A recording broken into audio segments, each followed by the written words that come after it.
Welcome back, everyone. Michael here with Offshore Citizen. Today we're going to talk a little bit about a piece of semi-breaking news, something that happened a couple days ago, which is the Cyprus Citizenship by Investment program closed down. We're going to discuss what happened, and I think more importantly, what this should tell you and what it is that you should be planning on and doing based on it, what it's a sign of for things to come. So all of that coming up very quickly. Before we jump into that, if you have not done so already, click the subscribe button, smash the subscribe button, destroy the subscribe button, click the notification bell to get notified of upcoming videos. We try to put out one every day now, bringing you some great content. And if you are interested in these subjects at all, you can reach out to me. You can book a call with me, clarida.fm/Michael Rosmer. There's a link below.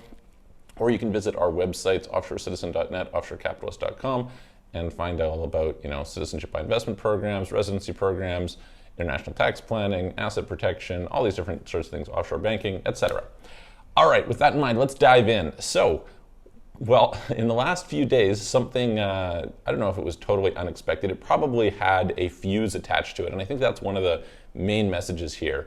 The Citizenship by Investment program was closed down in Cyprus. And this is unfortunate because it was one of only two official EU programs. There are some unofficial ones, but one of two only, well, you could say Bulgaria has one, but it's like, do you consider 2.5 years to be really a program, right? So we're going to say, of the ones that you could get fairly quickly, there were Malta and Cyprus. It was a pretty good program in a lot of different regards, a lot of money that you had to put up, but it was a way to get access to the EU through an official program. And that was closed down. So what happened? Well, what happened was that Aljazeera, a Middle Eastern news company, launched kind of an undercover investigation where they ended up talking to some senior people in Cyprus and saying, hey, we've got this Chinese businessman who has a criminal record, would they be able to get this? And the message came back that for the right amount of money, yes, anything was possible, which tends to be the case in a lot of these places, but it looks really bad when it becomes official and formal and people are let know about this. So it was quite a scandal. Already, Cyprus and Malta both have faced quite a bit of scrutiny from the EU, quite a bit of pressure, in the sense that the EU does not want them to be, allowing European access for sale. Now, it's interesting, they'll give it out on a bunch of other regards, and the truth is that a lot of these countries need the money. That being said, I don't know if the programs are necessarily great for it. To give you some idea, the Cyprus program had generated $8 billion of investment coming into the country, so pretty decent amount. Under that program, you had to buy 2 million euros of real estate. There's a bunch of government fees and a bunch of other things, but it was a pretty interesting program for a long time. So what's going on here? Well, in general, what you are seeing, and this is not the start of it, right? We've seen this going on for quite a while. I did a video recently about kind of the cleanup that's happening in Malta.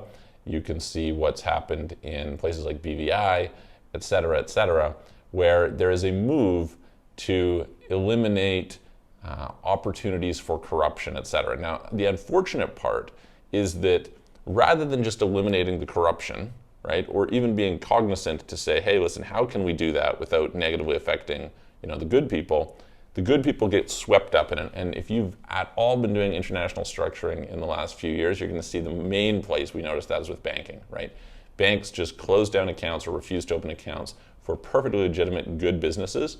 Why? Well, because the risk factor, right? So unfortunately, the little guy is getting wiped out. In my opinion, this is one of the most troubling trends in the world today, is that you're seeing this bifurcation where if you're, just a normal citizen who's not doing anything, like worker or whatever, hey, are you affected by these policies? No, not so much. If you're a huge company, are you affected by these policies? No, not so much. The people who are affected are the people who can the least afford it and who are probably most valuable to the economy.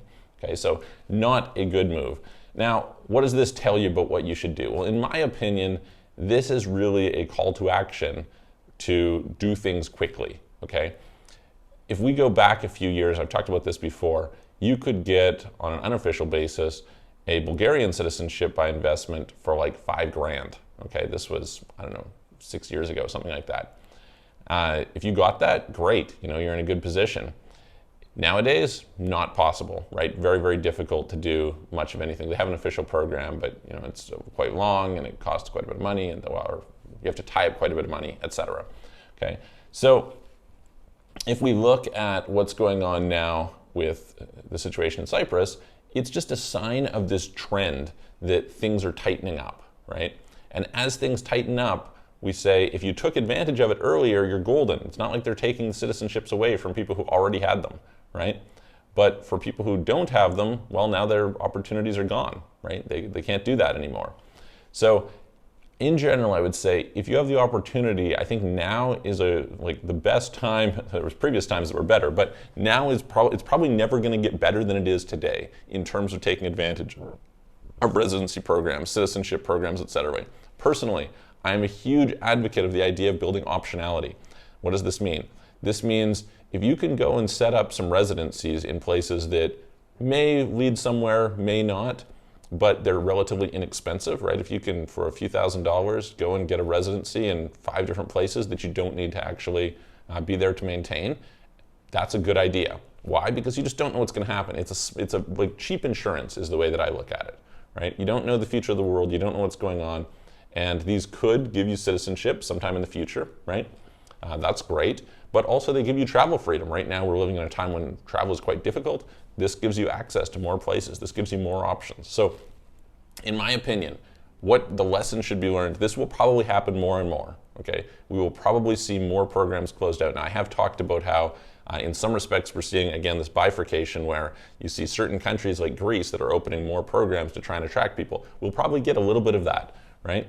But in general, you're going to see more and more pressure, and anytime something is really easy, it attracts bad actors, and bad actors attract scrutiny from federal agencies, international pressure, etc., which results in those things being closed down. So set yourself up properly today so that you don't have to worry about it tomorrow. If you want help with that, you can reach out to us, www.clarity.fm/Michael Rosmer. You can book a call with me. Alternatively, you can visit our websites, offshorecitizen.net, offshorecapitalist.com, and please subscribe, like the video. That would be very helpful to us. We really appreciate it. And if you have something that, a question that you have, please make a comment below.